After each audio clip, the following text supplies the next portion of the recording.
Sections 10.3 and 10.5 are probably two of the tougher sections that we are going to see in the textbook this year. So I wanted to go through these in a little better detail for you so you had a better understanding. So first thing we need to talk about is what a central angle is. So a central angle is defined as an angle whose vertex of the angle is the center of our polygon, or later on we'll see central angles in circles. So the central angle, if we look at these three regular polygons, regular triangle, or equilateral triangle, regular hexagon, and regular quadrilateral or square, the central angles are going to be formed just like this.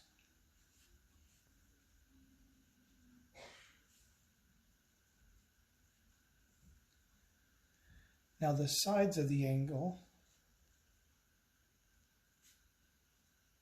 are called radii. Just like the radius of a circle, we have radii of polygons. So the radii go from the center of our polygon to a vertex. Think about, and we talked about back in chapter 5, a circumscribed circle that goes through the vertices and only the vertices. That circle will touch right through these vertices through the radii. Now to find the measure of a central angle,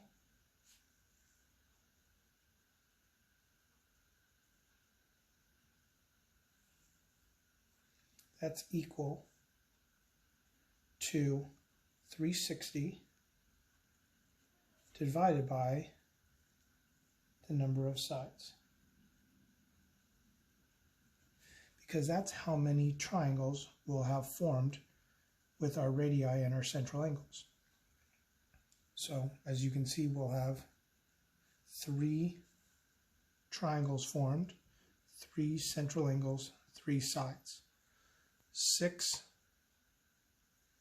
triangles formed with the radii and the central angles, and in a square 4 triangles with 4 central angles.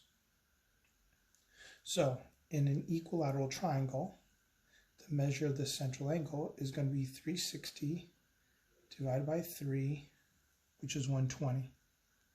So this angle right here is 120 degrees. In a hexagon, the measure of our central angle is going to be 60 degrees. And of course, as we've talked about with parallelograms and rhombuses, the measure of that central angle is going to be 90 degrees because the diagonals inside of a square are perpendicular.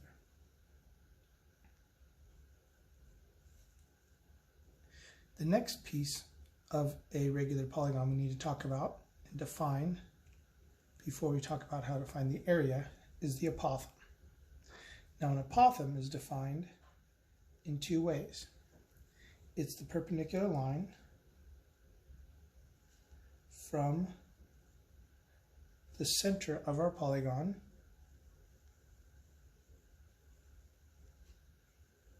to the side of our polygon.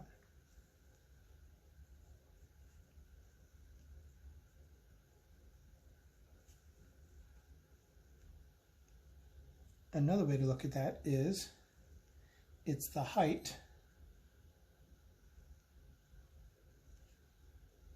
of that inner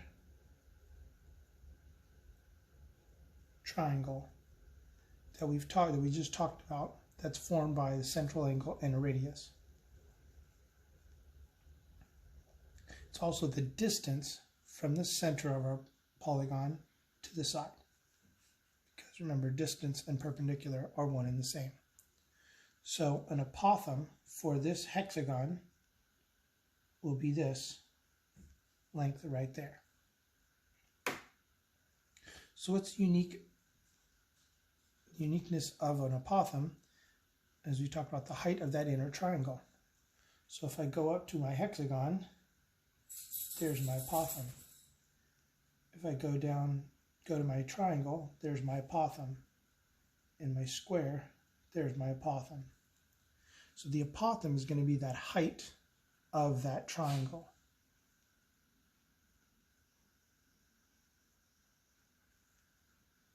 So let's take a look at those inside triangles. And what I always suggest is to draw that triangle a little bigger. Don't just draw the whole hexagon or octagon or nonagon or whatever figure we have. Just draw the triangle. It's much easier. So if I have a hexagon, we talked about this whole central angle being 60 degrees. Okay, well, let's draw our apothem. Now the apothem is going to cut this isosceles triangle into two congruent right triangles. And that 60-degree angle is now going to become two 30-degree angles, which makes this a 30, 60, 90 right triangle. And if you go back and look at all three of these figures, this is why I chose these three figures, they all have triangles that will end up being special right triangles when formed by your apothem. So this will be a 30, 60, 90 right triangle, where there's my 60-degree angle, there's my 30-degree angle, and there's my 90-degree angle. Here's my 30, 60, 90 right triangle, just like I have drawn down here, where now this angle appears 30, 60 down here, and 90. And this will be a 45, 45, 90 right triangle right here. So, back to our hexagon. The radii are the legs of that larger isosceles triangle. And now when we cut this in half by drawing the apothem, we form, like I said, a 30, 60, 90 right triangle. Well, let's say our whole side length is going to be 14 centimeters. The area of a regular polygon has a formula of 1/2 the apothem times the perimeter. 1/2 the apothem times the perimeter. So in this figure, this whole side was 14 centimeters.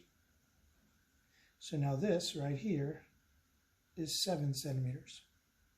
And because this is a 30, 60, 90 right triangle, this will be 7 radical 3.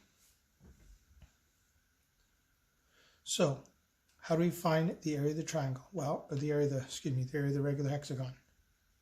Well, you can either find the area of the whole triangle and multiply by 6 in this case, or just use this formula. I'll derive this formula, how this comes, in another video later on. Let's just go ahead and go straight forward with this formula. Area is 1/2 our apothem, 7 radical 3, times our perimeter, which is going to be 14 times 3. Or excuse me, 14 times 6. Thinking of the triangle. 14 times 6, which is the same as 7 times 12, which is 84.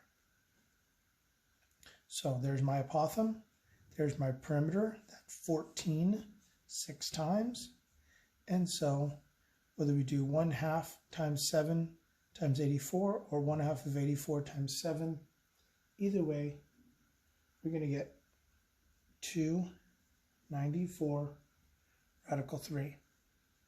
And there are some problems in the book where they ask you, maybe on a test or quiz, I'll ask you to write your answer in simplified radical form to see that you actually can use special right triangle properties. Remember, units for area are squared units. If you're asked to round to the nearest tenth or hundredth or thousandth, whatever this may be, this turns out to be 509.2229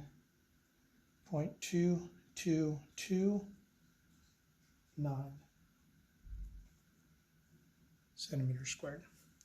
And so that's how you find the area of a regular polygon. In section 10.3, they focus on these three figures simply because of the special right triangle properties.